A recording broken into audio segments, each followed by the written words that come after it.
Teo Faualo ma fatalo fatu Samoa lau faso sauga le foi vai ngo le fiafi. E ai na wa matari foi le tanto por kalame masani o le Tautai e male manuia faiva le antiro. Sa fita itunga I fitalo lo inga sa ilinga malo sua le la pauta sua le la patai. Fai foi o le o le fato toe mulio leola a wale fatilino foi mole ai. Fa jalo fa mo folo fantu malo le folawi langima. O sa foi le vada tiu tau mai le vada tau. Ya, ole ai ma maulango ole va na fawa folau le soifua lau le soifua manuia ya mai so le lofa tau muli ole tatou tapa o sili le langi le fa o tatou toe fe tapa ia I pe au maganu le ea I tautua masani a lau BluTV po lau Moana TV ya mai so le tatou por kalame le Tautai ma lo le le so ma le dei foi taimi le afiafi wa o matou ni usile dei ia ole matu taimi masani lava foi ole tanto por kalame ai ro tari jonunga e te lo po le taimi le wa Tasi fia I America po wa tu never foi le fiafi ole lava le taimi ia o isia tu moto le Pacifica ia e tau taimi fatasi lava le vanga ole fiafi u yo le fatalo fa mo folo fantu siata mo oi le vanga foi ole fiafi le tato tu fa wa e a mai lo waso e sumalie pe o onga ia sa e ata foi pena e fa no doa ia o siaso foi e fatinga ulu po siaso manuia ioi ai ba sela vanga foi le ngamaro be le loto a paka ukia tua ma te utia lo foi ia le nantanga tawa koleki le power ioi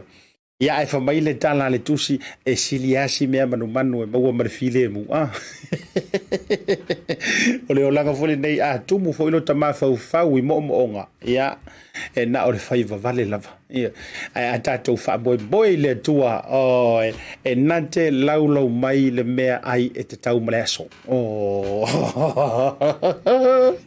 ia o fa kuspa ia kamalo ia e nante laulau mai le mea te tau maleso logo winga asi la fia e le tua e lea o ngā moleso e lea maia asi la fia e le tua e te whaatau nā I moleso e lea maia ia ai nante laulau mai le mea e te tau moleso no winga a fayala o le nai manuia o ao wa bantu e le tua se mea e pale ai le nei aso pi le alofa malanga le le tamala Tātou fa mai loma mori o so me o le o le so solo i luma ai aru no le antoa o folo fa tuai fa jalo fa tuai il tātou programe le vanga le fiafi e mau le tātou fa so tainga le mai aloa tātou fa talo fa mai tātou fa malo le ngā lulue malo fo il tapuai ia mai so i la tou o fa le faiva le tautua il fa tuainga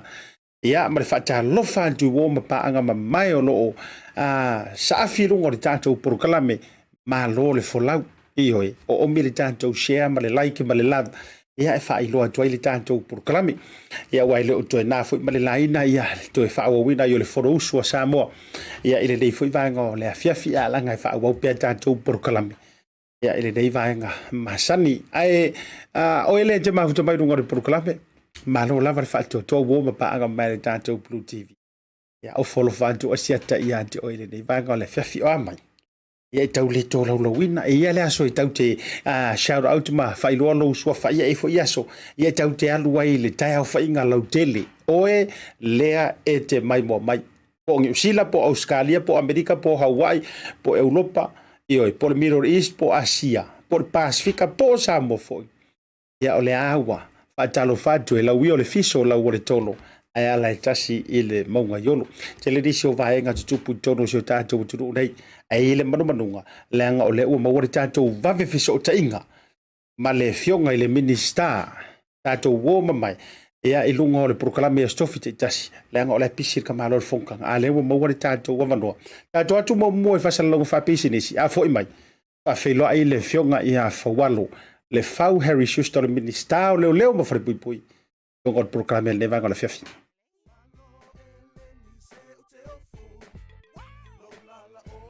A whaia te mo mia o loa mai Samoa, ma nisi o atu moto le Pasifika e peo fiti matonga. E na o le Tasi lava le marketi te mo mia, le Tasi Market. Tasi Market, e le ngata i fua whatoanga, e maua fo i a te ma isi me tau mafa mai le moana. E peo ona uwhai atu, e te maua uma o loa mai atu moto le Pasifika. O le talo le te sila mai ai, numero Tasi lea o loa sa palai mai le atu o fiti. Ako karongi ue fo ia yaso ia. Maua foi le umala mai tonga. E le gata i lea, mo i la tau e fia le tātou tama o le whai. E te maua umala vai Tasi Market. A wha fetu langa o whaalawe. E sa o le lei, e maua tātou pusa pisupo. Tu ainga le lei ya leo le pama. Le gata foi lea, maua pusa moa, i so si tu ainga sizes. Fa pe foi la kako pusa siu pipi. Panse mai ngar ka pusa siu ngar fable mole. Tai. Tama ia mo fara la vergata foi leo pusa pepe il Tasi Market. E maua fo e ipu mo whaalawe in bulk i le Tasi Market. Ia le nasa moa. A mai ala ona fai umalau whaatau i nei leo unanga le Tasi Market. Aua nei e tu muli. Ai alo fai nei o tātou ai ngai Samoa o le fea ngai markoviti. E iai fo i le lātou o unanga ua tā ua le MoneyGram. E lafo ai tupe mo ai ngai Samoa e le ngata o nisi o atu moto le Pasifika. E tasi lava le no fuanga i te whaia ai tūranga uma nei. Le Tasi Market, whale o loi Messi Road i West Auckland, a renga te leo papakura i South Auckland. Can you be my wife?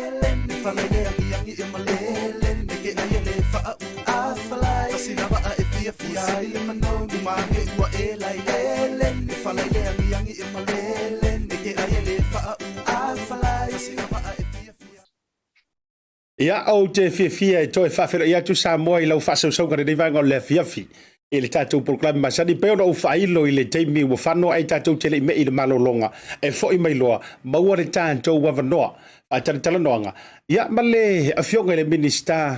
o leo whale pui pui, au nanga tau tine i mua ngata fo i leo le tātou ofisa o whainga mpalota. Ia tele fo i o nai vaiaso wa kamisia sa mase e lua tu le tātou ofisa. Ia e ui o lea. Ia o le ua toi fo i ai tūlanga masani. O le ua tātou vai fongantia ma vai vasa. Ia au te fia toi whawhira. Ia tū lau fionga i le minister, lau fionga Faualo. Ia o lau songa fo i tauilili le matua. Ia po o lau whitalenga whao. Ia a le whau Harry Schuster i lunga o le tā porukalame masani le neivanga o le fiafi. Tā alofa lava?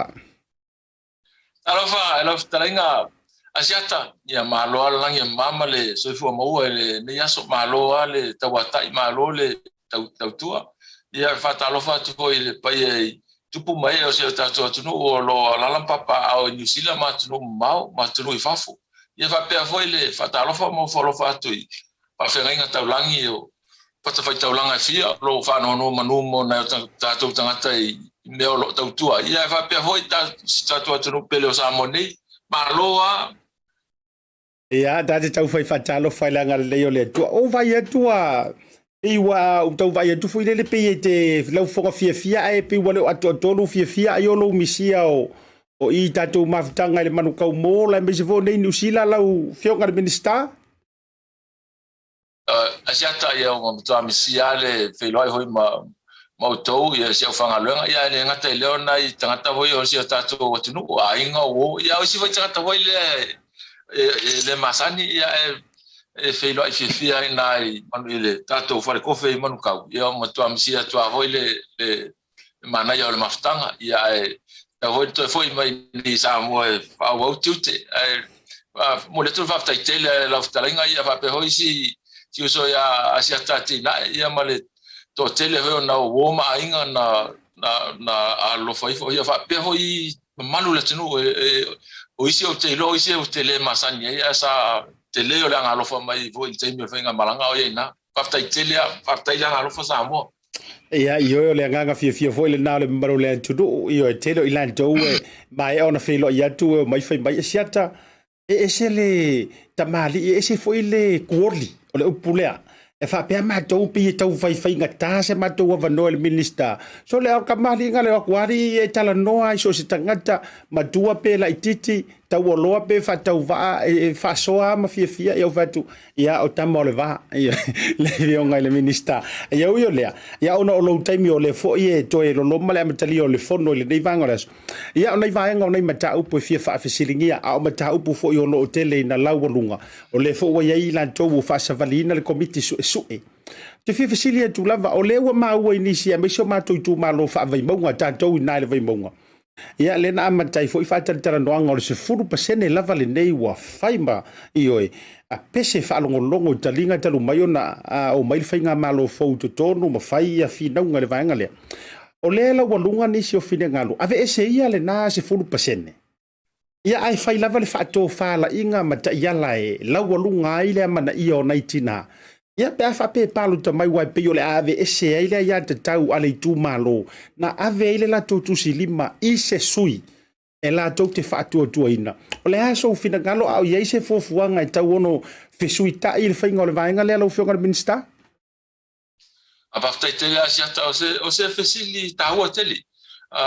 ia ele ngata hoi taua le fesili hoi le isuita mai ta ima le fa tele ia o tula foi mena tupu mai fenga palota le na umatuni asia tawa wa ia o te lango ina le manatu autu ia fato tele ia suite mai tai foi le tau vai palota ia mai foi tula mai le palmene o te lango ina le tulanga le o le mea mana ia le la vai asia ta o le wa ave le fesili le mamalo le tu e sa no sa mai la to ma fa ni mai la to fina ngalo po le ale le me fina ngalo e la ngol termina mai tu la fono lo tu la mana tu la fono e mana ia e la ngolo ina ai na le paule me le fa no ngana ye e o le mai ngol tu la fono na mai vole o no mana onga o le UN ia fa to tele suite mai ta ia na fa ye lo la ia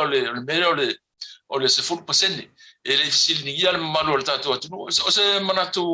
mana a le la mana ia mele ye la si sa o tu pe mana fa ngar se full percent pe na le fa po la ho sa la to manatu po le ma fo ye fa tinonga pe a ye sa wala ma fo la tu wa o te langona ya o asiata e te le lango mo le manatu autu ia fa to tele ia ta to su ia tamai tai e o le palota ia fa to telefoni ni sui tu mai tono le morta to Maota ia ve o tulanga le asiata o le ala talia ia fa iba foi ma le ngaruenga le tato komiti wala la fa ta milo i o tato tu malo uma lima sultas ia mai le to fa ma le utanga foi si o tato tu no le me mana o tato atu no anga ia lo winga la sau noanga avitai o le au to ya mana ia io e fainga malo le finanga le tunu au vatu la fa te inga e fo ia tu ia saidi linga ma le fasili anga le tunu ai matua lilifa uma e tongi I whafore tūlanga pe toi whaasoromuri. Loro winga o le tūlanga nā o le ahaloa I le whainga māloa ngā tei leo le o tōu teitai mo le anga I luma. O te longa tūlanga le ono le autule o le komisio sui. O le amai o le amai I al whaiunga sui ngā po le tō whao I le tunu. Awha pēr manatu le tunu ele talwhenga I le sifupusene le ono tūlanga whinaunga ia na whaisi toa le I suinga hoi tato whainga malo. Ia o le tūlanga le tau te anga iei o wai I le whaiunga le aso o le mea tau te mana o le tato tūla whono palota po le le vaenga e anga iei. E tau te mana o mia le mea hoi le o le mauti noa le tau mate. A iei la tūlanga ia tau mate le tūla whono. O na maua le o le manoa ele mawai le toa ma le mauti noa o le filfilinga le atunu. I le aso e I le whainga filfilinga le atunu. E tau ana maua mai lato le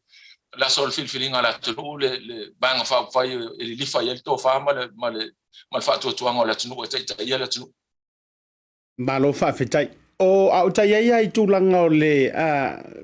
nai mata upu nei o le lau walunga. E isi vaenga o te fia fasili e tuai I lalo le vaenga o whainga palota. Na lau walunga I le forasanga le whipule o sui o flata le tō whali ngō matua ia ale vena ale. Le tūlanga la lea fo I le o le tūla fono le na toi pasia lava a tope tope. I le whai unga le paia inga na se ima vai atu nei I le whainga malotu ai. Lea na toe whaasa inai.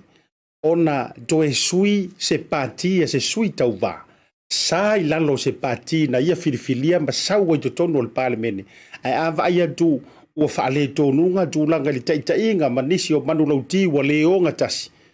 Ia ole mesa iai sa ma whai ona toe fo I e tūto tasi. Ia ole mela le ua iai. E whai ole le ma whainga koe fo I se spaki. Le ma whainga koe fo I kuko akasi. Ai koe fo I oe koe whainga palota. O le ase sila lau whioka na minista I le vaenga. Ai pia mana ia whaatupu mana tupe o le too much tele le onga o le unga mo se tangata e whaisana filfilinga whaasui whaipuli. Whaftai Asiata. O, se o na o, fisili tutua au fisili ia tu mai nei aso. Asiata, leo a whai te te au ia o le manatu le lau watu o le manatu au ia tō tasi. Leo se manatu o le vaenga whai. Awa ia le sui o le matou I tu malo vai monga le tangata tō tasi. Ia, silifia hoi Asiata o le loia la unga luang. Asiata le talsao. O se tasi leo suinga na whai le vaenga whai le HPP tono le palmen. Na mafua o au te rei mana o alu ia mea o porkiki. Leo au stangata porkiki. O le matou hoi a inga le tangata porkiki. Ai na mafua lau o se tasi o na laina whao Sofia lo tiro le melo o porkiki. O le tula fono le taimina mai le chapipi fasa ai le fo ile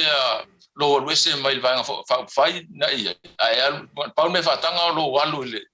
ile tuto tasi. E mafua lo manatu Asiata. Ona atato tala noa ele meta ole ya tau. Ya mata mai ole ya tau e uma ole ya tau lo fa ola o fa ta inga. Le ya tau le e pule o le lotu e te lotu ai a. E a mata mai la mtanga o la me ole ya tau o le me mo mai o mai sisiliese. Ava pela o la ya tau le tapu ai a mata mai ele ai ma se papu pu em fai e fa sa ai ya tau le pe va pe mai. E ma fai ona e lotu lota iti a sa ne ya lo lot pope. Ele ma fai na fai ni pui va pe na o le ya tau e pe o ya tau le a le ile saurtonga e te tapu ai. E fua foi la le ya tau la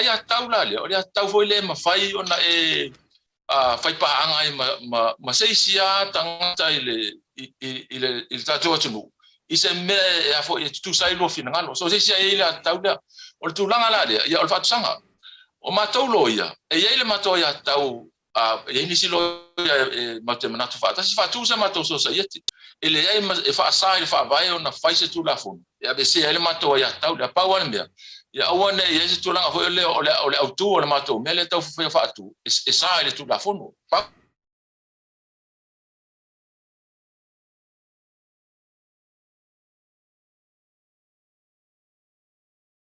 Au doi tantalia tua se tātou so tainga male fionga le minister ia ona o le tūlanga lava i le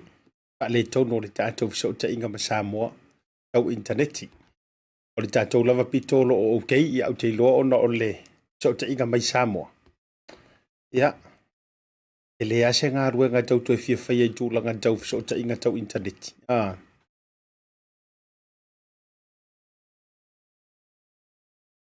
Ia, le huto e sa yele tulanga le asiata e ma faina aluese te tuto tas a le ala o sa nei fa mai e le ma fai ona e aluese pe te tuto tas e le ma fai to fai hole bena asiata o te lo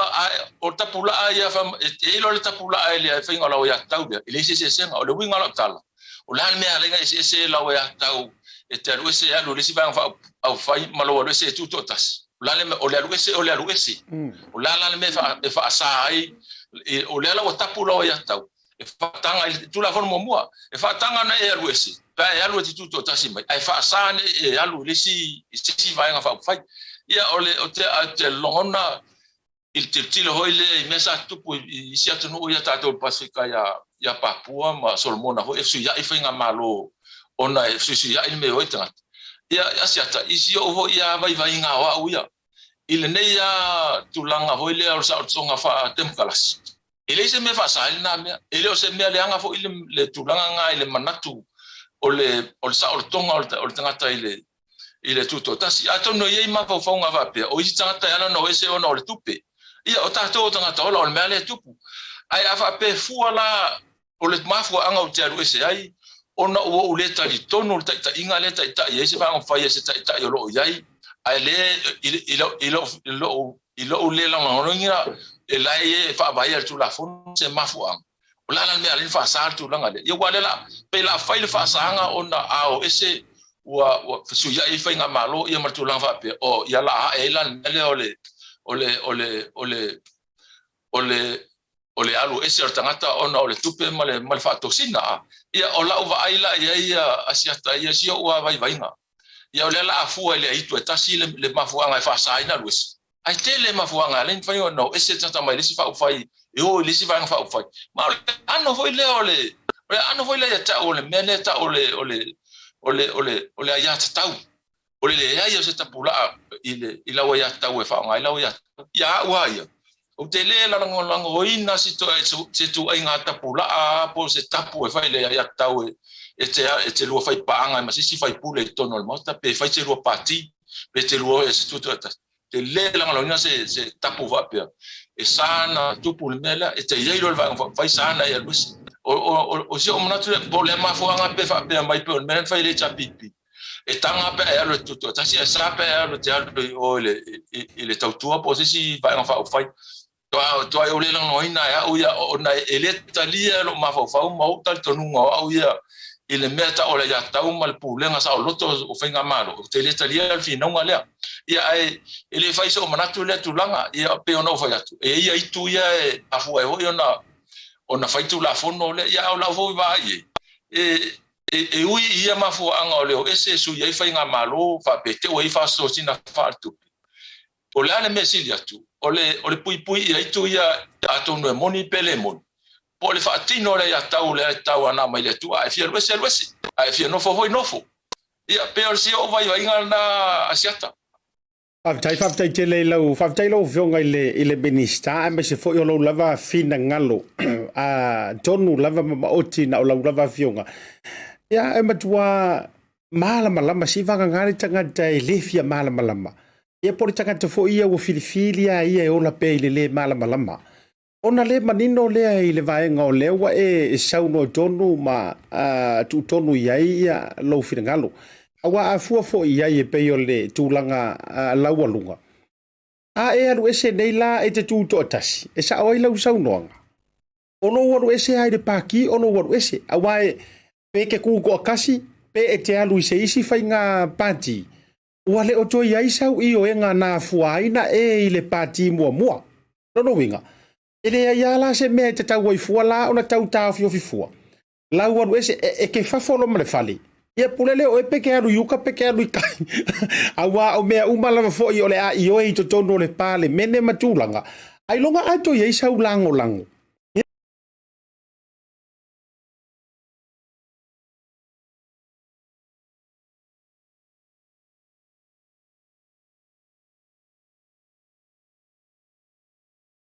lo no wi ngai le ile minister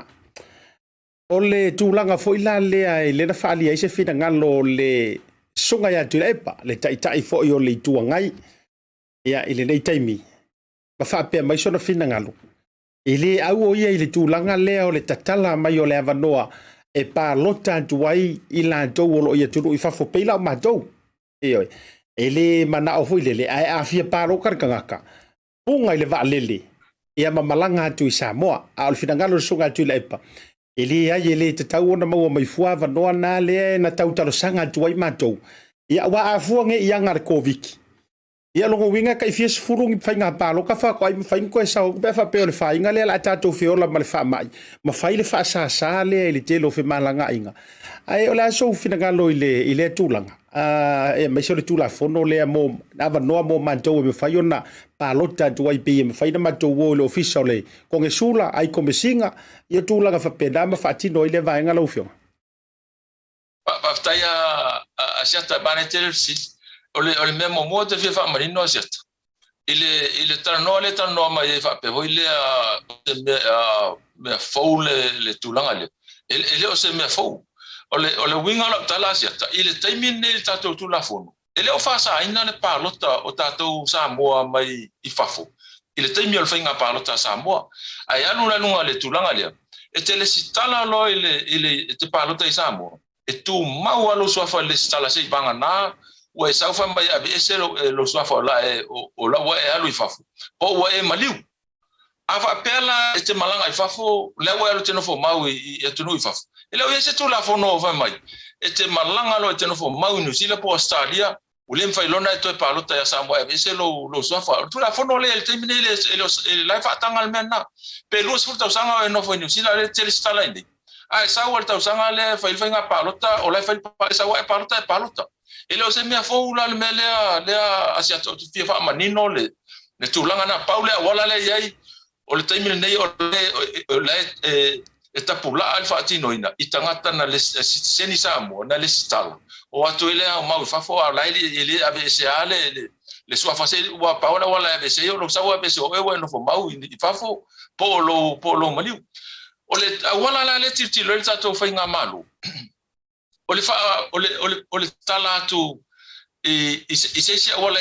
isi wala ese atu lo le tulanga na le fa nga mo fainga palota mai fafo ai lo sau Samoa te palota ai o ata titilo le tulanga le ele o se me fo le mele le tam fa ya tu ai o le ava no la sa tala na le paule mele ai o le tatala tu le fainga ia o le tulanga la le ata titilo le tu la fono le ai nei ele ai ma se tapula o ia fa pe e te alu te no fa New Zealand e taunga sa o e se lo ngoma le stala palot le stula fono va pe na ai no tulanga la le e te le stala mo le langa ato po fe lo langa te alu ai e ma fa ya na e pal ai va a pawala men fa e o lo malanga mai Samoa o le la o fa tu le tutu nga faule ia e ma fa ya la e te alu atu ai e te palota la mai fafo e te le to e la taulele mai valele o le mela le te tau fa avasema po le ale fainga e fai a o a fo ilani na ai inga tu ia fo ile il fatino me el palota ia wa ia fo ia isi fino ngale wa e mai fa mai o la pule mai fafo e to te le atu Samoa lai fafo lo nei ia asiata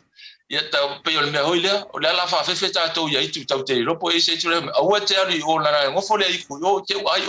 ia ele se so lo pe ese iku pele ai o me ia fa sa nga ia ta to so se tamo fa inga fo wa ta vai o me ofisili tu la mai ma ofisili fo ia fa nga ia to ta ono ta to tali ia le la amata hoile la amata me hoye a mai ai tu ia o nei fa ia me la nga le iku le ma iku le ia ta te le lo pe ia tu pele ai Peo si vai ngana Asiata. Alo favetai lau sau noanga manino ai mamala malama me tau. Pau ale whano noa ngai le popole ngā nei e itu nai Samoa vai ane whafonga maua Samoa ia mātou nei whafo. ia la ngole te le fo ile tau mafainga na ia itu fa foto lo le ati na o sio tatu matunu ia la e mawailan ko nga me foi ia e popoto la ai si mai ma tau amo mai ma fitangi si mai ni fisoso ani ia a fa tu le vano la au mai le vano tutusa e palo tantu ia wa fa ngo fie la va tu langa la walunga e pei na ona malanga la vai le official le ioi e na ona malanga la vai le official ko ne sula wa le tato hai komesina ma ko ne sula ia ta o le fa maoni ai yangi femisia inga mangi fesasi ia o le fa maongi o official ko nge sula ile vatunga o matou palo tai Samoa ma me fa pena ia ai lo tali tonunga ia e fa maoni a me uma tulang fa pena ia e ona o le tulanga wa e sauno manino ia fa tai foi pa fa pe o le la sila ia awar matou ana polenga e fia tongi pesa matou ma ai pe ona tongi aso ma ala ile la foto tu pe ala ile sosonia tu sa ilinga seleni e ala me o malava ia ai pangalea ele ausia uma fo ile to tele ava no ai mafai ona fele le tu ai mo fainga palota ia ma tu langa la walunga o kaunga ka o pasese ma vainga fa pena la o fionga le minister ia Asiata ese manatu ho e ainga male mele le fesili lena e tesili o te fia foi le tautala ia ole manatu la le asiata ole mafua ole manatu male taltonunga le na ia le bangata o vanga fa fai e sia ba no e paluta mai o tole ai fafu ona o te le o le to sau ile atina ino le tato tunu ai fa o te fa tu sala fa pera asiata ile mafua anga le na hoina le na te ia Amerika fa atula to malo ai o ese mai le pulenga pertani o tulanga foi le mai pertani ia le tongi nga lafo ai te tongi ato Amerika e tangata la no foi Amerika pertani e Amerika le lafo nga ave atia ia foi ia pertania ai le se suyo o tangata pertania ia la no foi Amerika il parlamento pertania le la sa ele manatu na foi Benjamin Franklin or George Washington, John Jefferson, John Adams. Le na fa la to tala ho ile. Ele se taxation without representation. Le o le te na ona ele se manatu le mela fa au tiro la au i reverse le manatu na. Le mela fa tu. O le fa yat. Ava pe o le te tongi la ma. E tal fe ngai foi la le yo so sa ho ile. Ile fa nga ingol tama inga le te la fo mai ai. O se mea ele afa pefa mai se tau ele talfe ngai le mea ona ofisili le o la mena ele talfe ngai ele talfe ngai lo a le va no ngata o le tu tongi le lafo mai le tupe e ati na ele la tu o le va no le ave te le tama wa inga le tu te mai ya o le va no le fa ali mai vo le to ma tu po talfe ngai le fa ngai na le fainga malo o le tama wa inga le lafo mai o se o manatu vai la na siata ole amana ia ole sau ele o tulanga foi leva ia la lui o New Zealand po Australia sixengi o lua parota ele matama na manatu male mafofonga le tata o fainga malo ile mafo anga le ole amana ia ole sau male soani o sato na tatu atunu o lo maufa ile atina aina o tatu atunu ole mafo anga fa vaila le na ava pele fa mai si tau ia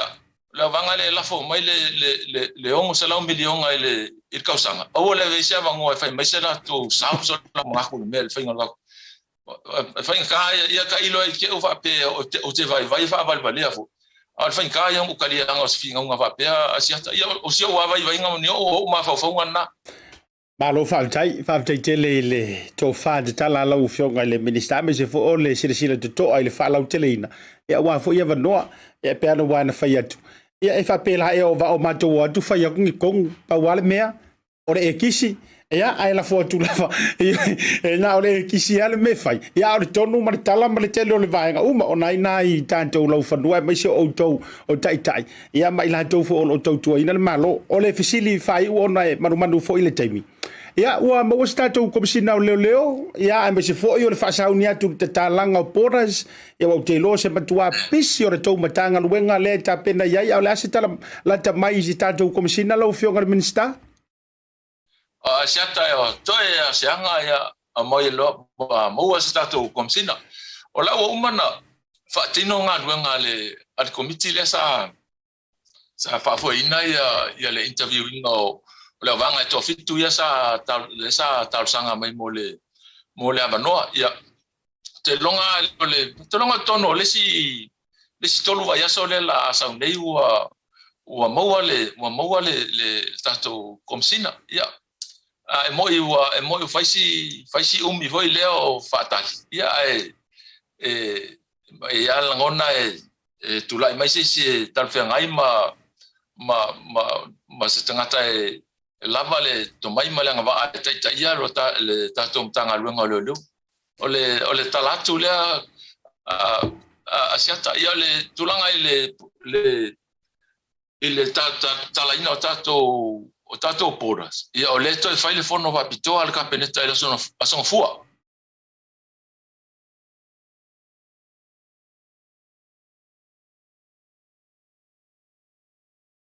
ia a fa malulu du Samoa no e fai lava ma tau feto ile tato e so te inga ia panga tau interneti mai Samoa ia tiro tasi fo ile a vaenga o te tau ona ave ile fa mua e mai se fo o fainga malolo ia nei au tūlanga fo i fiso te inga ma tūlanga fa pena ia le lai e so tato fa te telenoanga tūlanga tau interneti ia wa e fai o le vave o le whaonga i no dara ma nei plans le fai Samoa ia e pe alo to e mor tato wa ngamor ka pan mo molia Asiata pe pa mo le lava lo fionga le minister to e amata mai lava sau no ona tau fa le tonu le ta ile vanga le podas le sa e sau no mai ai fa mo Asiata ia ole il tulanga ile talaina o tato podas e le fai le fono fa tuar ka peneta ile son fua mai il fautuanga ile mtanga luenga o turisi ia fa pe ho mtanga luenga so fua maroloina i tutunga hoile ile talaina le la nga solo mai ia vale le mai fa mai ni sina saria mai setulu ia ma fai malanga mai le ngata il tato tunu ia audisi fo e fia sesi mai Samoa la songa fua lai mo le ia le fai unga matutunga le tulanga le ia o se taimi se tapo kala me le vai so fo ia la longo to fo ila la ftalinga i tutunga ia va ve ilo e tato tunu ia le ia tutunga ia ta pena ia Palo fa tai ia lenga nai no foi o le foi to fa ta wale fo no uso le tanto o tino o fai unga le dei a fiafi ia amore o lo fanga fa tai ia tu lo fionga le minister tu sai foi male tava noa good to see you again lo fionga honorable Faualo ia to mo foi si tava no le vai so fo mo le fiafi lo fionga apena ho ia siata lo fitele to e lo ftaringa ia malo le tautua pule lo fare le fo il malo si la ftalinga e tau ave tu te tau e fai al tau longo si tato tunu ia lo fitele to foi Samoa tu pumbai o tato tunu ia va pe ia a ona tofia le tu no fo talo ma ta poi mo na tato tangata ia tunu ma ia va pe foi mo si tato tunu Samoa ne lo fitele to tato felo ai pe so fo le lo fa malanga le o si ia fa pena io na fai mo manuia tau mango le fiafi lo fatele tu fa soi fo ia Pasa vo Asiata lo fatu fase fo. Ia, Samoa le nawa mai ale tatou wa fatala noanga male vionga ile minister o leo fa pui para unanga tauti nei mo be se fo yo lo ile matanga luenga o le ofisa o le komisina o fainga balota. Ila lo fo yo le va inga le vionga ile minister vionga Faualo. Tau ili le fau Harry Schuster le vanga o le afiafi. Ia e ia fo ina tau fa pupu atu no le tulanga e mai alo to italiu au wale tulanga o le fono tanga le parliament le to e matalia nei le fiafi ai tatou tele o tui malolonga a foi mai ona maua leo le tatou fisota inga i Samoa ma le sunga le faya onga le au malosia le te patasi le au le siampini mai te lo tamiru sanga i tonu o Samoa a o le ua lo atu mo le tamiru sanga taito fitu ale malisi le taito fitu te le fo ile Samoa National Sevens ale malisi le fa Tautai fo il fai ungo le nei vai aso ia le aula le te patasi ma wa il tato fa te talanoanga ia man to fo aula le ia sui sa o atu le manu Samoa ia le tamaleo a Peru ba fa ese maliko ia manisho ilanto pe mai el tato fa salong fa pisi ni sinai The reason why I love Talofa voucher is easy. It's super easy, it's convenient, and you can basically order anything online for Samoa on your phone and really right here from my couch. It's that easy. You just go to www.pacific40.com and then you select from a variety of services that's available on Pacific 40. You can even select a shop that's close to your village. So if you're looking for a way to help your ainga in Samoa, this is the perfect way. Pacific 40 Talofa voucher. For you, for me, for Samoa.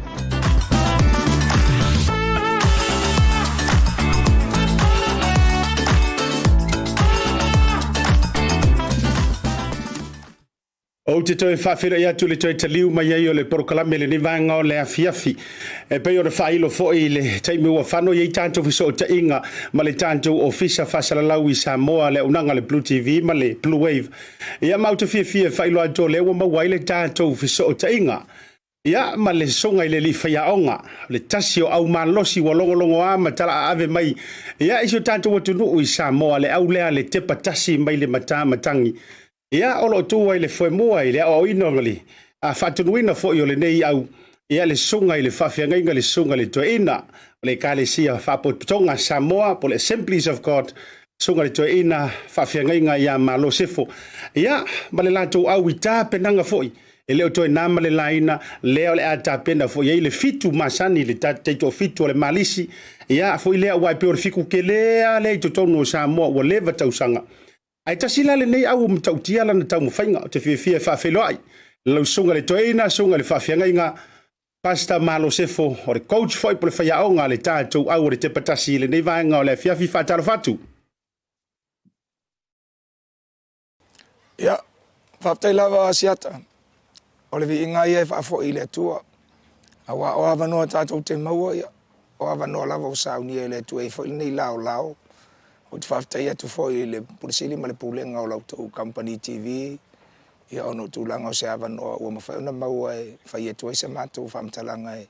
e tau whaaleo i le winga o lo mātou ia i fo i nei whamoimo nei vai aso. Whaatalo whaatua i le suafa manu malo o tātou li iso i lau whatalenga leo loo. Whea ngai ma le porkalama, whape fo i lautou pulenga. Ato fo i ma i lato uma o e mai moina i le ngātou New Zealand ia Samoa nei ma so se vaenga laulangi. Whaatalo whaatu nei aso ia te utou whaftai. Malo whaftai lau songa i le whaiaonga po lau songa fo i le whawhiangainga. Ia ele leia fo le moto le pāua si la fia. Ua kala a ave la tau au, le tepatasi. Ia e whamai fo i le matamatangi. A ele leia o na whaamailo. O whia tonua o le matamatangi. E a ngai mai ai le au le nei ua matua whaato ila loina le tele o au maano losi e le ngata o pia mara motu i sa la whai. Whamone more lau songa le whaiaonga po lau songa le whawhiangainga. Ia whaftai mo le whafsili. Ia o le au nei a ngai mai i tua e le i tū malo a le pata. I le i tū pā i lalo. Ia o le whianga tonu lava e ei le whaamautu e nei au. O le whianga le o loto i pu e. Ia e awhi ai mai sipi to lo mātou whianga i emti e tele ia mamalai la. E o inale anga i kongu mai i lava le au nei el teptasi. O alo fo imwhanau a le whianga po le wharitolu. O i lantou lava na o lo o whianga i mta alonga i taimi uma. Malo whawhetai lea lau whawhonga usi Samoa i oi. E mai le tu pai lalo ia le panta ia loto i pu e. Ia ai ma le lantou wharitolu. O le tapenanga o le nei au ua lau alunga ese mai fo i lona tala a ave lau sunga le whawhiangainga malo. O le ase vaenga o tapenanga le au e te whaama mawhalawa ua fua ai ona mau malo. A wai le fau le taalonga la kapi le matamatangi. Ai pei fo ile le a fua atu ile ofi mai le au le nei o le tepatasi. Ele o isi au pe kau whasoro solo i kua. Au le au lea. E sau wale ua matua tūlanga e koi kiki finals i lava i tame o le sanga umai whai Samoa. O le ale swinga o le savali e meisi o le lui tau male o ina o le kalapu ina ia maua le singianga au tū le alu sunga le whawhengai. O le tausanga i lua awhi. Le ana amata mai e le au nei o le tepatasi. Awa e se aingoa e le whapefa ko a kupu leo se la kapi e whioanga i sa i lava la kapi e se fo inong whaingoa ai. ai pe tai na ua involve la kapi ma utau ma failo e organize ma fause au ma fai ngoa ia ma fu ango ingoa te lo fo yo tangata o le nganu ma uputu ia e tau ma wel tu langa o le ngoa le fai ngoa o le fio anga tonu la le ma fu anga na no tango i fai ngoa ma amata i lo le tau sanga le ile lua fe male lua na amata lo ia i lo le taito fitu ne ia le Tasi ma fe avea i lava ia ole fa fesili se tu langa o se malo si anga o la ulava ngayo inga sa ole sa ilia le ole manava o ina lava o se mea e ta ua lava le vaenga lea ina ia se lau pasene ai tamata alo ia ona fesoasoani lo le male o inga fo lo le mea ta ole poto masani tu langa o le talonga ia fa Tasi male malosi o la tino e lea ia nisi mea o mea lava ia le tau fau ia male mea sili ona fa apitoa o le fa alata o tamaiti ile atua langa o inalo la tau sosia po le fa pongai fo inalo la tau malosi ia o le vaenga na le ngalue malosi e nisi o vaenga ile o tulanga fa tala inga a tulanga fo ile ia mau popo ma fealo fani ma mau ile lo tonga Tasi ia e fatino ile la tu au pe on fa nga solo mai ai Malo fa tai lo sunga le fa fe ngainga a fa tai me se fo le fa mafa e o lua le makua malo si le kingo a o sili e o la mata ulta malaka pile tua ia wa o sia fo tau maua le tulanga a tilo i tapenanga le te Tasi talu mai o pe ona toe fa nau fo wina le au le ai lona tulanga lau walunga e to tele nisi sai le manu Samoa na sau fanga i le manu Samoa a wai pe yo ia e fa tata uma iai ia le ta alo uma le tu iai le tino peila o le sau atomi o sefo Tasi o wingi longo ale tai to fitu le manu Samoa a tilo fo ile au le na malanga nei le na matua tala no ina le lalo langi le toe malosi mai o le manu Samoa o le iai ka ko kamo va fawese a peru kama foi lo maliko le e longo a i ka fa lili tono le malai pe asiko a fa fo i fala niko o le tamalo ia feta persel o ala ngona o lausunga le faya onga a wai so se faya onga o lana miti lea ia maua le laua lunga o le tūlanga o le taa alo tamwhanau. Ia, pe o le sile na o se langona fia tele ia tea. Ono le nei, ele o mawhai o na ali se ngaluenga o lo whai o ngai mau kua. Ia tūlanga o le fio anga ma le ku malolo o mātou ngalu due mai ia tina e mai e ta aleni e whanau. Aina pau le o le mea e moni ai upo le fio ngā le tua. Ele o le upu ma le ngutu o le amio ma le wha maoni. Ele o le tele fo i o tala. A o le lei o na whaatino. O le mauli mau piko i siri alanga o le alanga ngā lengo. Ngā ngonga lava lo fia ele whapea o ngā ua. Ai ua o fia. O le whiau le kau mo moli atu e waa ma whaafo i mai a feta. Ia e tūlanga o tā penanga penu. Ele o ali lava. Se i vanga nā ta alonga i nei Samoa o le anga i atu i whafo i atu nuu. Ma mao ma mai moina le lololangi. Ia o te loa leo o sila fo ia ia Samoa le fa pe ma wa e ma wa lunga tele ia o se fa ma ninga fo yo se au nanga fa le lava fa le au fa tau va ia le tau ma fainga o la tu ta le ni tonu le fio anga mes fo le tu ma lo ia li pata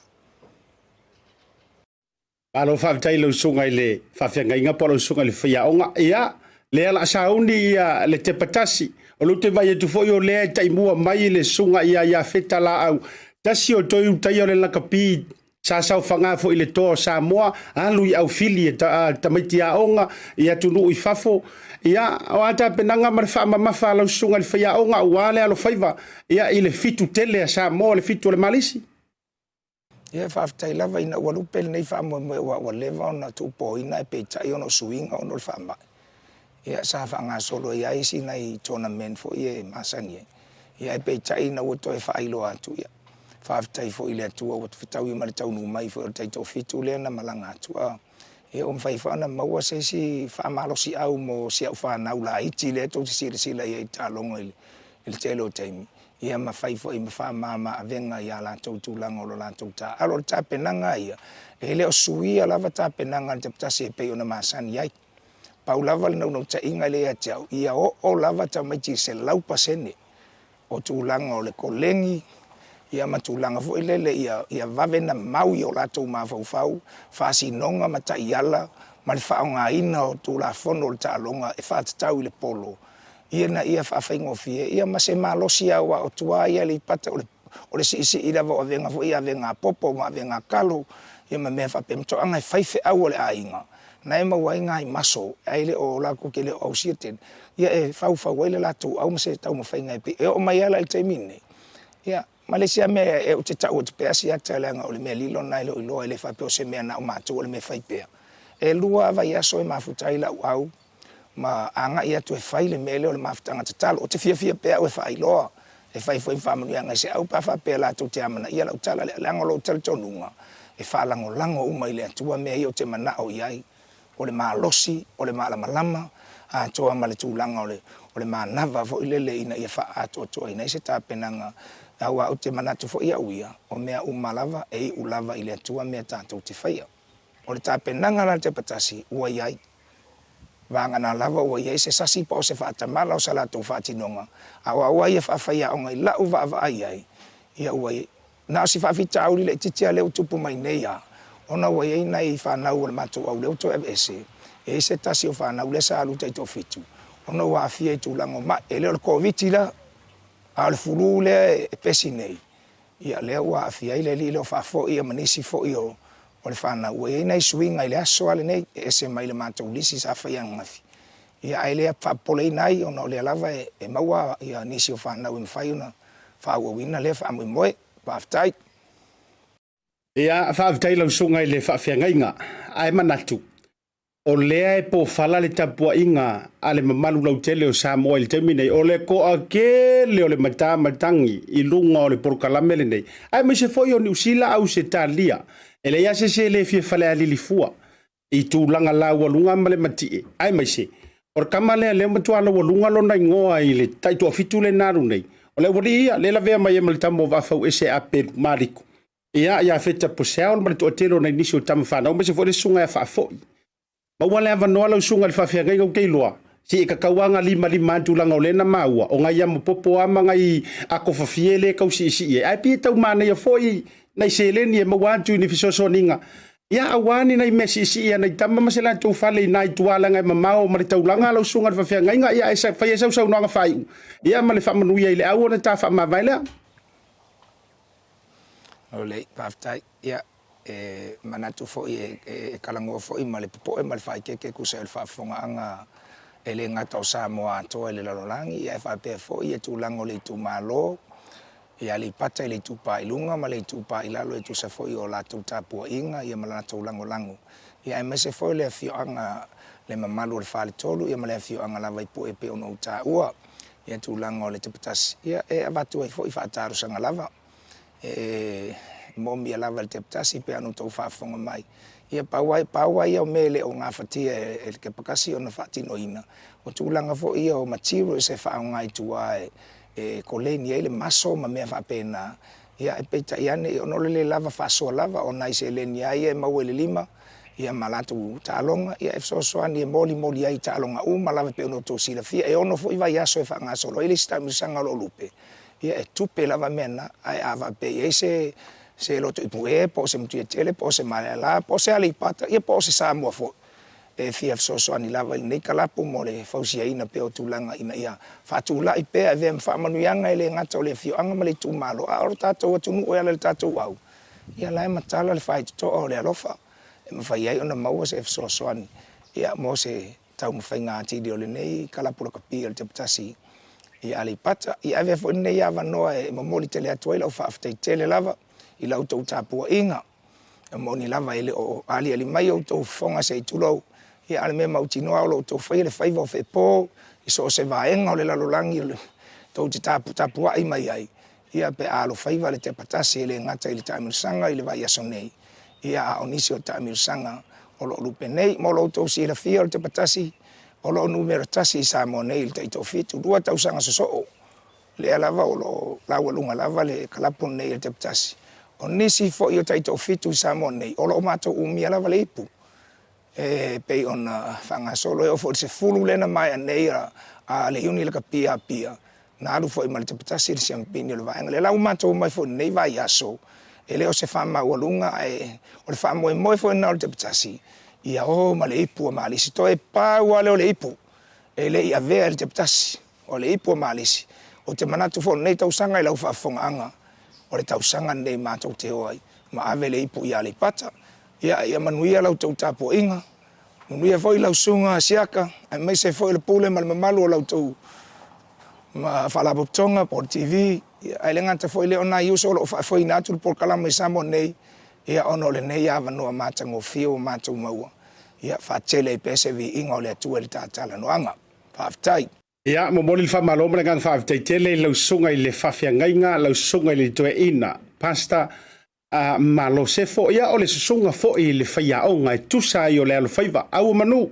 Le naua saunoa ia tali sapaia fo i le tua lenga ua umi aso maloa loa o tautua ma finau le au le tepatasi. Le ngata ua tu mapu ai Samoa i lona tūlanga tau le talonga lakapi a ua maualunga i fo i Samoa i lona au te tele i tama whanau o sui o le te patasi o no tau avea fo i le fu a Samoa i le tatou au tele. Ia, alofangia le atua o le fo ua whaanonoi ia wale whaafonga anga le mamanu le tunu ia o tatou e sufi mea uma i le alofa ia o teilo le aieni sa Maria anga le lei ia e le tauilo e le taumate ia o le ama whai ona fiso o te ia tu tusa i fo i o tūlanga ua utu sa ai lau sunga le whawhiangainga au li tia le tua tu teimo le nei afiafi au o manu le whamoe moe soifua ia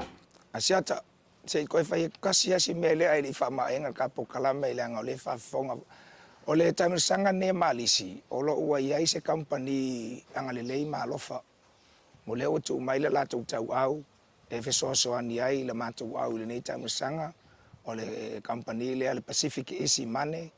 ia faapea foʻi ma le Moana Rental o le Moana Transport o latou na le ua faamāmaavega i lenei vaiaso e ala e tusa ma matou sauluniga ia ua le faatinoina o le faamoemoe o le tepatasi paulea se mea e pe ona utoe whailo atu e tusai o le tātou Port Kalama. Whaaftai ai le afionga le lipule, ia e maise fo'i o le mamalu o le pulenga ma le company, ia ono le lango ua amatalia mo le kalapura kapia le teptasi. Whaaftai. Ia, malo whaafitai au manule, alo whaiva le wha moe lau sunga le whaiaonga ma le au le tepatasi, ia mātou tāpua ia tufo e maise o, a le ipata atoa, ia ma le tū malo ilo nā au te tele, ia whaabaruia le tue toe taimo le nei e fiafi, toe whelong mai voi, o te iloa e toe whaise sta whaatara noanga, e whaau au, i le kaimi e pu e mai le ato le ipu, o so sola ma le tepatasi toa le tamtangi, mo le taimi, alofa te le atu lau sunga le whaiaonga soifua. Ia, alofa atu whaaftai lava. Hi, my name is Sora and I am from South Auckland, Manukau. I attended Auckland Girls Grammar and now I am here at OCA. My dream is to help Pacific Islanders build affordable homes. I came across OCA on Facebook and I saw that it was more hands-on. Now I'm here, gained a lot of knowledge, gained experience on tools. Something I was amazed about was the floor plan. Once you build and then you look back at the plan makes sense. So that's something I learned from OCA was how to read a plan.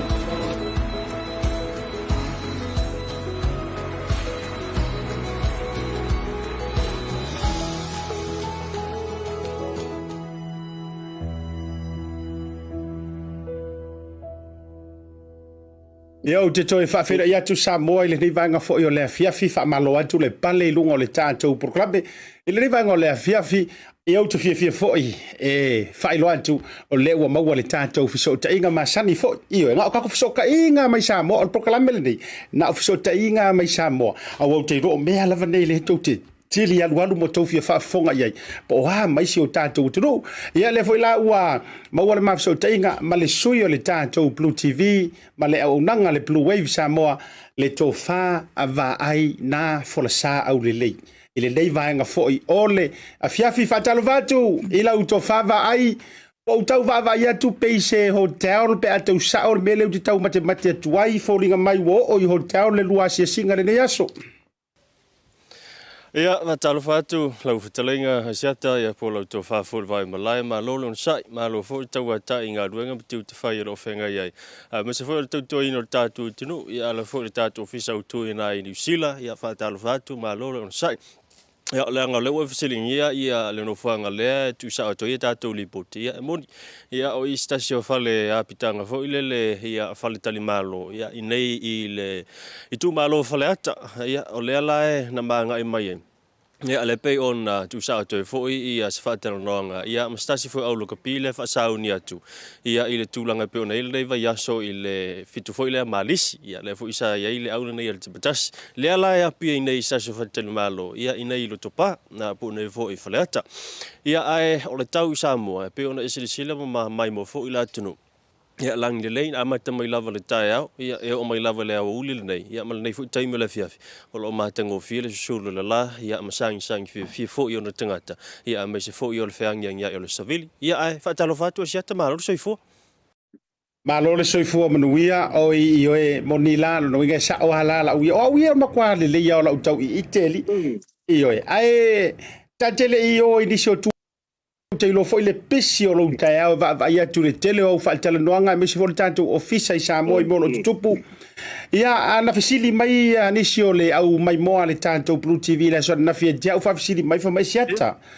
ta ile le fa Samoa sta male panona le o va ai ia le lo fa fisili tu pe iso pito le panona ala uto fa va ia ese la foi mau le totele ia o ana nei fo le tai au te uso mai talatu la o atiki pusa foi le o le Facebook o le inbox o la Facebook o fa mai sole iso piko fiki iso piko inkia ia e ona le tilo mai foi le so sa ia po le avatulo fa fonga la tunu ia ai o tailo ia ile to ina male lo matua o le nei inga sa utupunga mai pe iso la ua pito o ina fo ia tunu i fiti male ponona pe o la tau ai la fotuia o ani tulanga o lo o tupu si o tato butunu ia ai me se fo va ia tu le pisio de tato official ni taiao ia tu na tu leva no lo to fa vai ia ole tale tula se fulo le tai ole so le stofilo nei sa monei ia ilo na so lusu tolu ole sa fa tonu inai ia se sauninga foi ia o se fa unga ia o se tufu nga fa longa foi ia o ilo foi ia le mta upu foi le mta foi le Australia le la te proklame le fa ngoina nei le APTC o proklame foi ia mo mata SS o le sola na fa te utai se tufu nga fa longa inai le fa le o foi le por fa Samoa ia ale tangata mai mo mai fafo por le Samoa Tourism Authority ia sa fa tino inai le fa mo o tufu nga fa longa nei silia ma le luas fulu ia ila tau ia po participants ia sa fa penau na wile training ia por le course full nei ia o le course nei o fa ngoina o le leadership management ia o le toe fa le ia tili o le tulanga o tainga ia ma tulanga o pulenga fo ia tonu o ila te fo ia nga lulu ia me tau pulenga i tonu ia o business ai o le mo sila fia le winga ma le mafuanga fo ia o le fo training ia o le tulanga fo ile stimulus ale tatu malo le sa fa tino ina ua ia ini so ila to lay off ia pe ua malo lo mai nga luenga ona le tulanga le COVID-19 malaiva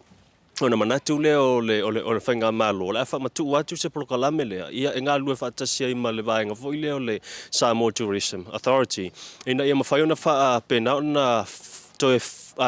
tapu e ai ma to e o inai ia alo mafana ia po ila to fo ia ua le mafai ona to e mawala tu no fa nga luenga i tono le piliota le o le COVID-19 malaiva le ala sa ia le so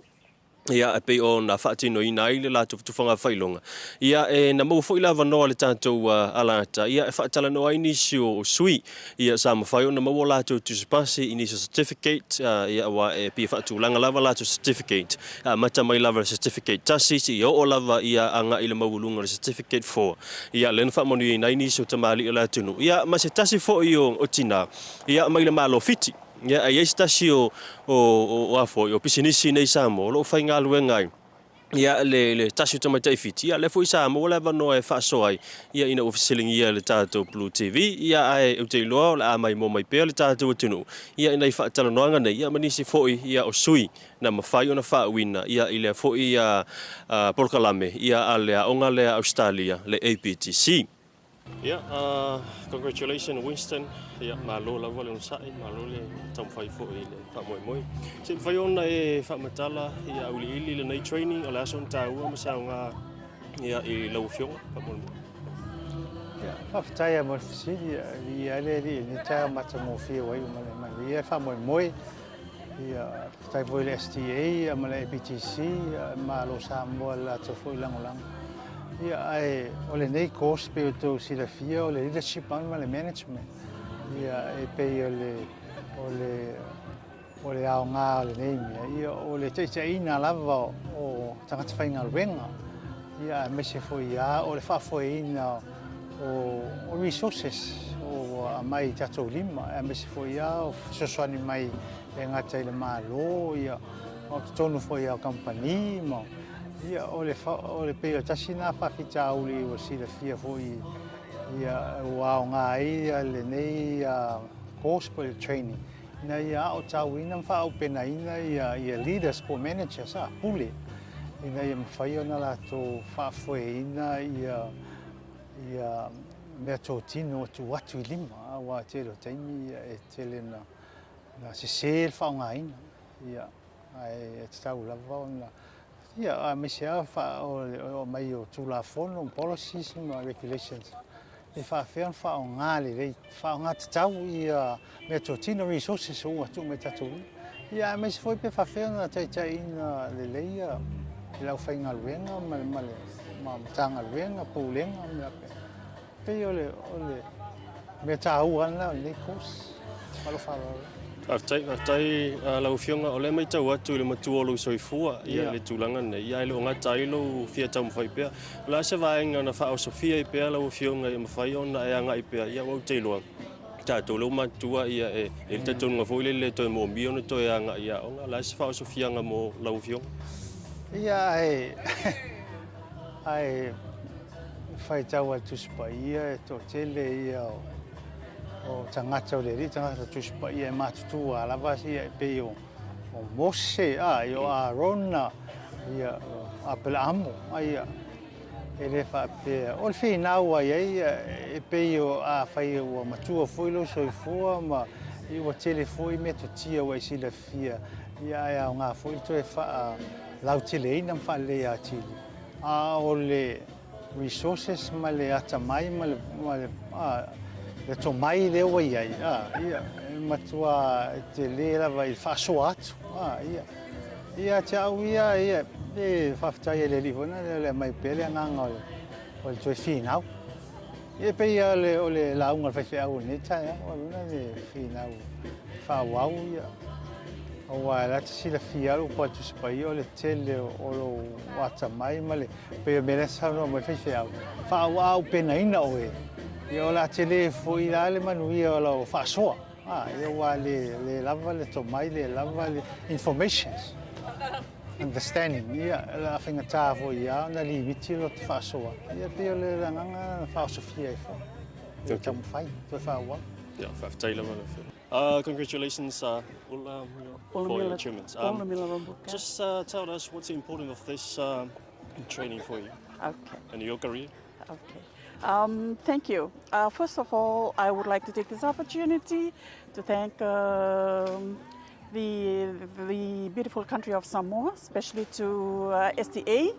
and the government of Samoa in conjunction with NUS and other subordinates for actually giving us this opportunity to study through APTC with a certificate in leadership and management. I could say that leadership and management is a very good course. For me as a manager, it has something that actually has upskilled my skills and also in the knowledge in terms of leading and managing in an organization. And it is a very good course for those that are intending or are into stepping into leadership or manager in the future. This is a course that actually upskills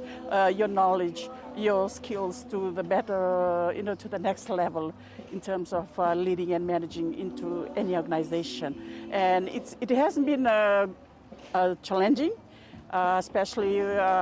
with time management and also with work, with work and study. So it has been challenging though, but at the end, it's been fruitful. Participants actually, I can say that today it's been everybody looks happy because they've actually graduated with a certificate in leadership and management. So I urge the children of Samoa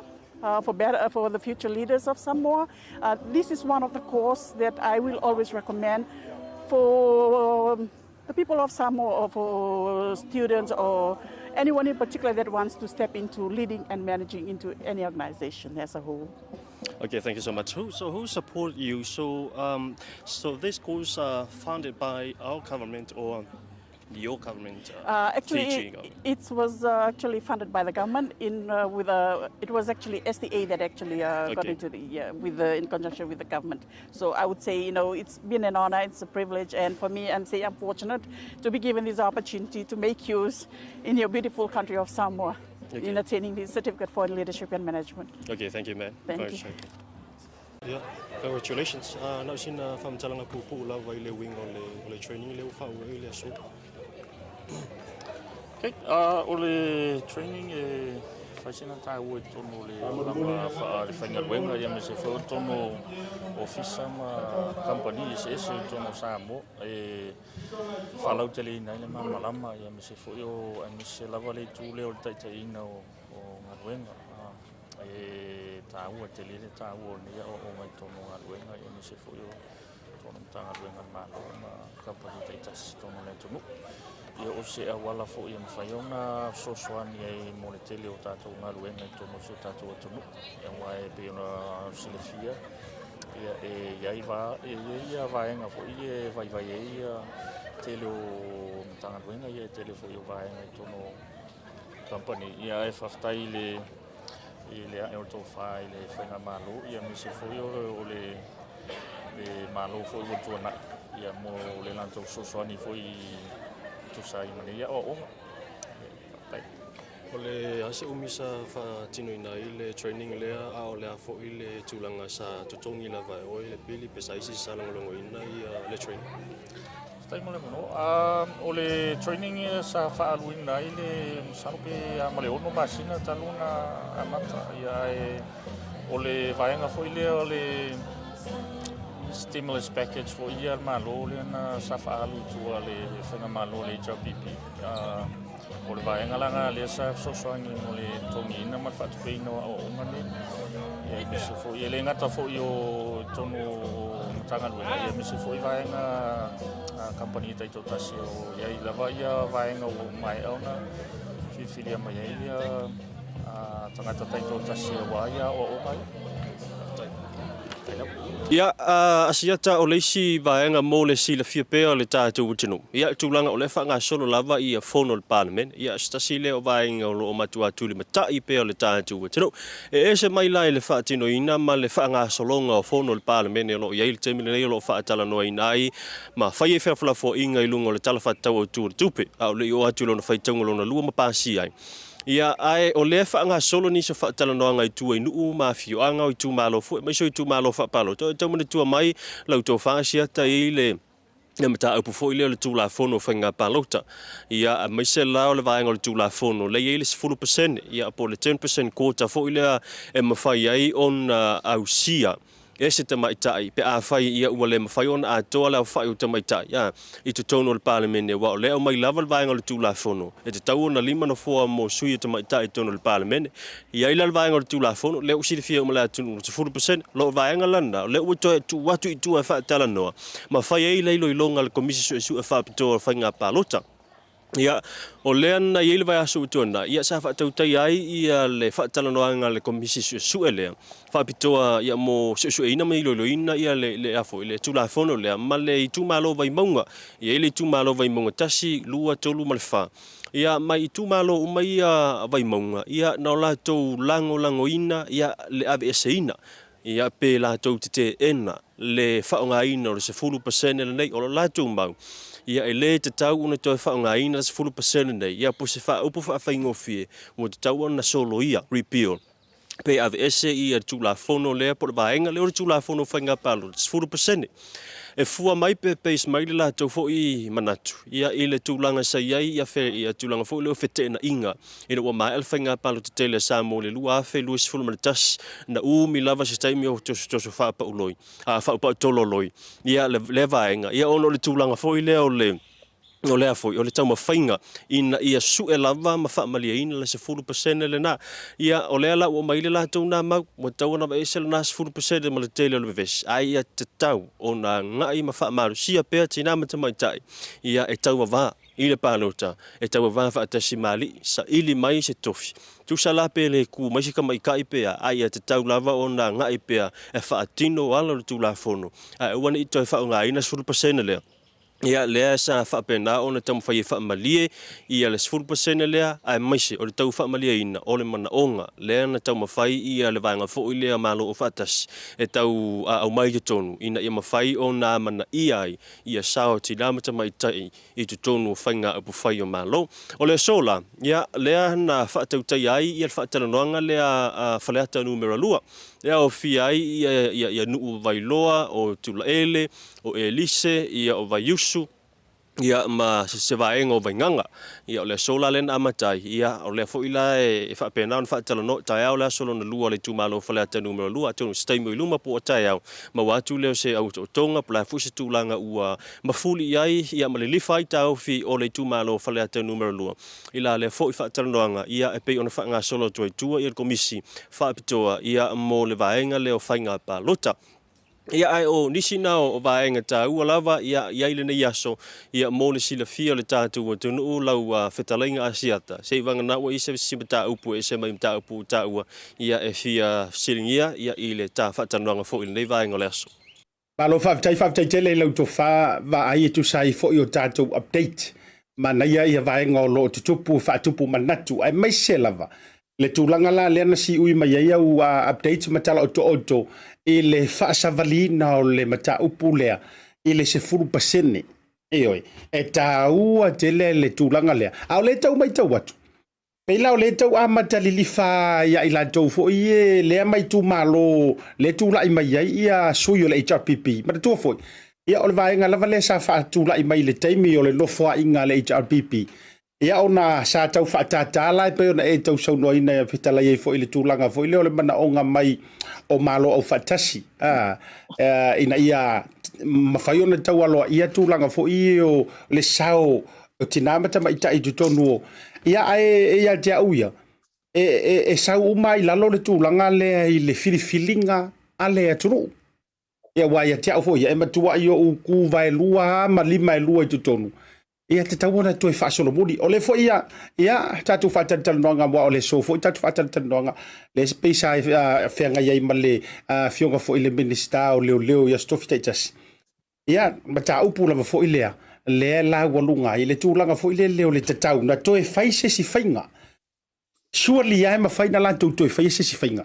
I le tūlanga lea instead toi tau a mo le neise furu pasenga. Ia le lawa umaela wa matua pasi fai ole ese ole whapasenge inga ole se furu pasene wa saua wa le lima ua ono. Ia ai ua oso e foi la irunga le ua fiku wa maratua. O le fo maua i marisi vaenga fo i le o malu pui pui ale le ona wha ato le tūlafono. Le la ua anta mai ai ta ua le tūlanga lea awa fo i Samoa ia o le a se sila o le ale umi le tau whaanga solo i le vaenga lea o se tūlanga e ono whamai e ina i le nei tausanga wa o lea o tatu folau atu le afa murimuli o le tausanga pe o se vaenga e ono whatoa mautu le tausanga fau. Ia e whaftai lau whitalinga siata. Ia o langa o le whatoa mata, o le whatoa sa wari nei le lua vai aso talu o na whaanga solo. A le fo e mai tau atu ia ua mataha o na te atu i tūmano te tele. O tūmano te tele lava ia pe o na iei le atu vai maunga wha solo me whaleata. O tūmano na le ua mata mea ia i le whaatalano ina o le mata upu. Ia mai i le tilo fo i ma le mai tau fo. Ia e to o mai ia le whaatata inga i vai maunga. Wa sa iesi ta sui. Ia sa ia aliso na manatu o stasi fu o sui sa wa levo na tautua le malo sa avea ma fo sa avea fo ile mata ita ia ate fono fo ile o le tato pisa si ia le fiong fo ia au lua ia o le pisa tau mafai ina ia fo fola tu le mafu anga na mafu ai ona tu tonu 10% nei ona o le tau mafai a mana ia le tau mafai nga le na fina wina LUN ina ia fa malia ina mana o nga fo ile o le o anga o fainga tutusa ma tulang ole ia tu so ti la mata mai tai ia I me o whainga apu whai o malo pitai na te ena le te leo I la tau ni so speakers ia le fo I mau la tau hu a ta ia ile le mau la tau ta uai ia ole a vea ia lo tātou nau whaamalie mana onga ia ale United Nations ia po malo o whata si ma mea ole a o ia ima le a ia te tau o tangata mai se lava ia o tu malo te tas le ua latou filifili ia ma latou tusili mai se tangata o latou faatuatuaina a faapela o le ala ata mafaile tatou o tunuu ina ia faamaliaina mana onga ia ale UN ia lona winga o le a le ai se winga o le isi vaenga le finauina le UN o le faa o ngā ina ma le amana iaina o le tulango a ia te tau o tangata e pe ala e tau whapena le tūlanga lei ai. Ia ai o le lifa lava I o le tau fi o le tūmano le o vai maunga. Ia e mwhai ona uwha pasene ina whapea pea ma le iwa 5% a le o le lifa lo la tau fi wa mai tau mai tasi lua tōru wha atu vai maunga umalava. E la tau te ena le 5%. Ai pe foi ona e whamaunia I whamatalanga. Ia o ila tu vai maunga. Ia ena o suia le HRPP. Ia na tasia le suia le fasna iai. Ia le fionga fo ia Faualo. Ia le ministane. Ia a o tele o le sitolu. Ia o le HRPP. Umalai tula ima iai. Ia au le fuisa tau whalongolongo atu nei ia o le imai atu ia se whamatalanga fo. Ia ila launga fo ia le suia o vai maunga numero tas. Ia fionga fo ia Sulamana ia. Ia foi nei mata au po le na te afo ina te mana au ia to aves ia le ia mata au po foi le o le tatou pili foi ia tolu na fa nga solo ia male tele o me o le wa a mata na mai le lango ia le foi ia I tu malo ia ta wala mai le latou lo lowing e tele ani so vaenga ia o le ua mata na tilo atu ia wa mata ona tau fai o pongi mai ia e nisi o latou sa o latou ia te mina fatu la ia ni so tu la fono le ua ka ko vesi ia mata tau pe nei le vai ia ai sina whamatalanga tuna lau tō whaasiata. Tu sai foi ma lem tā upu ia ai mole me mutinoa lava ia u te lope o tua tau whaiunga le tausanga ia o tau atata mai se tūlanga se whaiunga. Ia pola se tūlanga o le ato iai ia le mata upu lea ia le ua tu atu nei le komis sue ia mo whainga palota. Palo whawtai tele he lau tō whawa ai tu sai o tātala o tōtore de yaso e o te lo whala te mo se sia o te lenga whaiu. Ia I le prokalame o le Tautai au tau vai atu tua I le fale tarimalo le fale inga pea nau tau pisi mai pea o nau already se rua tau mafutanga ia ai wha mai amaia ia I le nei vaenga le fiafiri ta whataranonga wha monmole. Ia o te loa se tūlanga whapena ia ai langa o lea ia iniso nei fuafuanga I tau tuli atu ia ina ia ma tole nginga ma le fionga ia misa o le makia ku e kau walo le mawa ia e tau o le kau saungi aku mo nei ta longa fo ia e le awhaina ia ai manu e tele nei a whiawhila uto wha Asiata manu ia foi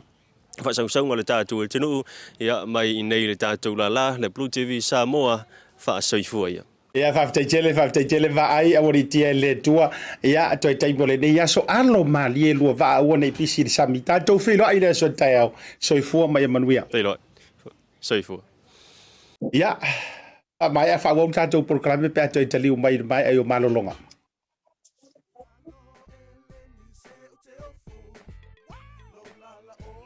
A whaia te mo mia o loa mai Samoa ma nisi o atu moto le Pasifika e peo fiti matonga. E na o le Tasi lava le marketi te mo mia, le Tasi Market. Tasi Market, e le ngata I fua whatoanga, e maua fo'i ia te ma isi me tau mafa mai le moana. E pea ona uwhai atu, e te maua uma o loa mai atu moto le Pasifika. O le talo le te sila mai ai, numero tasi lea o loa sa palai mai le atu o fiti. Kako karongi ue fo'i ia soi. Maua fo'i le umala mai tonga. E le ngata I lea. Mo I la tau e fia le tātou tama o le whai. E te maua uma lava I Tasi Market. Ai whawhetu langa o whaalawe. E sa o le lei, e maua tātou pusa pisupo. Tu ai ngā le lei ia leo le pama. Le gata fo I lea, maua pusa moa I so tu ai ngā sizes. Whapea fo I la kako pusa siu pipi. Anse mai ngar ka pusa siu ngar whapule mole. Tai. Tama ia mo whara, la vergata fo I leo pusa pepe I le Tasi Market. E maua fo'i ipu mo whaalawe in bulk I le Tasi Market. Ia le nā Samoa, a mai ala o na whai umalau whaatau I nei le o nanga le Tasi Market. Aua nei e tu muli, ai alo whai nei o tātou ai ngai Samoa o le whea ngai markoviti. E iai fo'i le lātou o nanga ua ta ua le MoneyGram e lafo ai tupe mo aiga i Samoa le ngata o nisi o atu motu le Pasifika e tasi lava le nofoanga i te whaia ai tūranga uma nei le Tasi Market fale o loi Messi Road i West Auckland a le ngata i leo papakura i South Auckland. Can you be my wife?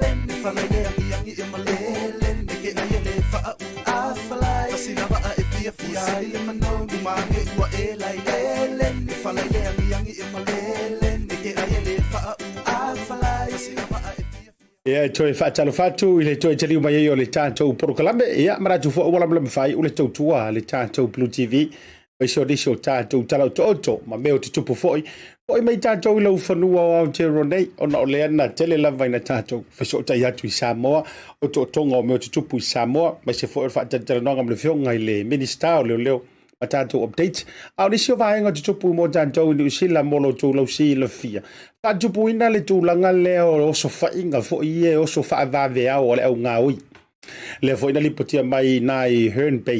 Herne Bay ia le tūlanga fo i tonu i le vave au wata te ele tonu ai o so fo i o so whainga te tonu shopping center ma tonu o whale o loa le fo i la ele ngata i leo le fo ina ripotia mai i Free Kings i nai Mount Roscoe ia Mangrove Bridge mataka nini o le tele lava i o taulanga whaatau nei le ai whai ei mo so whaafose i ei tūlanga fo i e o so whainga le au whaatupu whaalave lave ma le au ngāoi ai mana tua fo o le saulunga i tātou tala mai TV1s ma tātou mainstream medias o le toa tele lava o le au kingi fui o i o tangata ne o le au lahaiti oi e ka fiola e ka fia maua kai se i oso mai e se o so whainga le au si kontia ala tate fa no ai lo taita se taimi foi le fa peka que era con ATM le o mosa tupi ia ora me tua lua le fa ala fa u fe ko ai man tamititi o la ale me ia le mo me CCTV u yo le ia tau tuana ma auto foi me so fo tuanga masani ai ele taimi le fia fa ile lo tu le au ai le tama ma teine ma fa na light ia o to te fa tu fa pe o la ka fa lu mo paka io e fa mai langa lai lu mala skateboard lu mo ole tau tuana masiaki ele o filo mai ai lo watali i malo wa fine ele au fai maski ka mo e mai solo tonu o malls ma le tu mo ele au kalepe ya le ti nai le ni vai tai tato report mai Afghanistan io ele tu i matu o le ta u mai ai le tu sisifo le ta o mai se mafui ele na lulu wai ono te si male tasi le malo se mafui le reportia mai ai o mali wai si dia tu le afi ola le afi tanga ta o mali wai ia male savali valia tu le ono se lau ila to fa manu alia ono o le mafui e sa lulu ina ile va vea o le so lulu lo no wingo na le la pa fa pe o le tau te taimi fa tasi ma so fa tasi talo faya ioe ina ia tunu Afghanistan wa umad fo le polonga i taua ma nei me fa pene ia o le fo wa hafe tangata u reportia mai ia ma silia tu lo se la wila to ia o fa manu alia o si tatou talo to nei suipi ko kasir kanga karsfulu ke si male 2 miliona ile powerpool ia au ke ma fanga me wa ile taulia e fa sai yo e ma to tan to nunga ma tato e kalesia ia ile fa ia ile o lo fia fa va vallo ma tu ma to e ia le tu laki e fo le tu le laki le la wala ki ku le tangata se fu lu te si 2 miliona le powerpool sui pito tasi e lava ia mo ia o piro na ngo le so au milionea la lisi fie pilo ngo milionea poleola ia tolu la tau ua marumalo i le whailoko mua o le loto lua se lau 5 furuafi ia o ngā whailonga se ioka se seangi ai ta pena le au malo si mai tonga le mate ma tonga ia mo le feto ainga mara kiwi aso toana i nei ia i le te au le 5 i le Malaya le Mount Smart i nai o le hanga le Malaya fo i lea le Warriors lea o le afito aiai le au le mate ma tonga o sauni fo tonga e matua vali mu lau fanua uma au gilani isaute ma au gilani antoa e lo lofi le tapua inga o le lato au matautia le au le atonga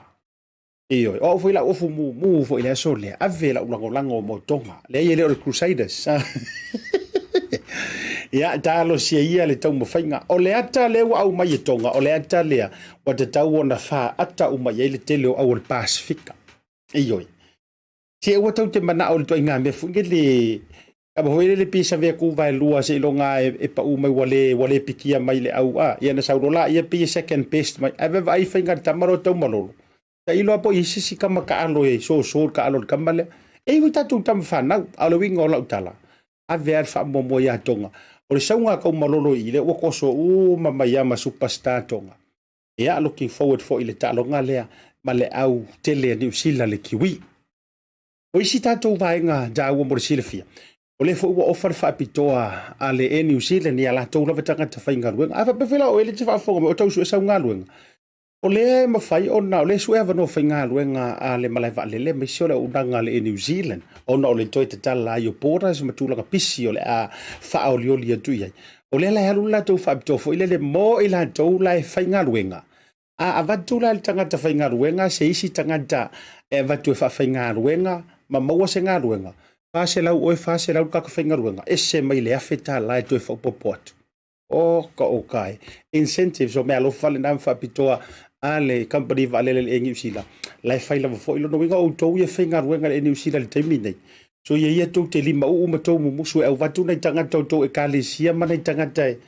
ia lai whapea o inga o e whainga ruenga inga ia tu fa mai leva no mai tango e faise referral le ia ai o le tau mafai nei tangata o te whainga ruenga ai fai atu no referral ma lau lipoti la mai e o le roku ma wala fase lau ma ia no ngai afi fase lau no tupe mo ese mai ai ia ile me alo fal tangata fo ia mafai ona ma wa se no ma whainga ruenga a fa tau talia lo tu si fo lausa a balai silia le lima se fulu afe tusi a balai o loo tari talia nei e se le alu ilunga. Tūlanga i la tau ono te talaino pora se le ngata lea o le uti o le au whainga ruenga ma tūlanga o le COVID nisi na vaia. Le ala ua matua maunga i ma le whaafafa siria tu le lima se furuafe. Meo le tusi folau fau le ai tau a balai matalia. A e whapea o le na alu whaatatope fo i lele oe le tamavave urgency. Ea tolu ea lua le tolu aso. Au le si au vaenga. Ia he o atu lava le lua masina lau whaatali-tali. Tūlanga mo le tali o lo tusi folau. Ia ele toe nā male laina. Leanga o le alta tala ai maiso i tau teilo ai. Ai o se kelo le au Samoa. Ia walanga ele i kele wha ele i matua pisi wha pere. Ai na ona lo loma ma le talanga o Samoa. Whanga i lunga ma le au whaikusi folau. Tāua. Lono inga mo o tau i Samoa. Tā pena le lei mai o leo le au atu tangata nuu. Ia ua lewa le toi fiefo. Ia tu tau lunga tu la ia ma le tātou vaccinations le nei. Ia i le teimi masani le aso to nai i nai le tūlanga whaanau i mangele. Ia le whealo whani Samoa vaccinations. Ia tātou whilo iai. Ioe, ta iluava ia so whatau nuina. Ma nei o tātou numbers. Ia ai ono le ma nei o incentives for ilo tūwha tūwhai. E te alu watu lawe whailau whaatau o le flea market. A le lavar se le ni kifa kui ngā. Tofu tangata ma le tui. Tofu tangata ma le lima se fulu tala. Whai e lau whaatau le back and save. E ngata i lea, oni tupe fo ia wale utu ina o pepa utu ta vale, iyo vouchers fo ia mo tanto pomkesi. Ia e utu wai walanga e whafonga kuri mele vivesi mai e fonkanga i Samoa. O le tau lava o le suahau. Iyo ua pei o lai eli mari suahau i savai. Tātou whelo ai lea, e vaccinations lea po le tuinga. E a whaimalo tui pui pui o le furu. E taua o lo sa o loto pe le se tutongi o la to e lima tau sanga na ilunga a vatu ta mama tina e failo na tui pui pui o le malulu po le fulu ia ale nga ta fo ilea a o fie malanga i Samoa ma le tua pe le ai lava ni toe ai inga ma ni toe siaki ma uma me fai e mo mia lava i Samoa le fa tau no ino tui uma i tonu ai te le tu va tu mai malanga tu mo Samoa ta tu filo ile ile aso na ile tau leiva na le taulanga whaatau mangele luma tonu mai lavo le back and save ilo wanga mai te tonu le flea market ilo ia ina ia pe whafisio ta il songa Victor au kuso ngata fo leo le fionga le fasina ia tole a foa so na lole ma le la tu vaenga le fio fani Samoa le ngata ilea o le ngaluenga va alua ma le beta drive doctors ile aso tona i taulunga toi ma le programa le fiafi au li tia le tua malo longo le nei po ia fa aula io lau mai monga ia ila folofonga fo fono le parlemene tato filo ila so tai au Asiata Pio Vaoliko soifua mai manuia O le tautua ma le au nanga o le Maota Samoa Service Station nei tuanai matu. Mātou te utuina lau sa ma le tele o nisi matu au nanga ese. Ai le ngata fo i lea, mātou te siakiina fo i lau tāwale. Mātou te sapalaia fo i swahuu mo lau tāwale. A whai fo i o vai pa o lau sa, a wala te popole. Mātou te sapalaia fo i ea mo lau tāwale. Mo lau nofo silafia, mua, ta pē lau tāwale pe autu. Lua, ta pē lau telefoni i le taimi e utu ina i lau tāwale. Mana tua foi, e matua i whaasa ina le tau mawhatapa a ino foanga whape nei. Wa iai foi au nanga i lunga o le Pacific 40 e whaatau ina ai le talofa voucher. Maota Samoa, o le Maota mo Samoa uma. Mātou te fia e au na pia mo o Samoa, whawhetai le afio mai, we'll see you again and God bless.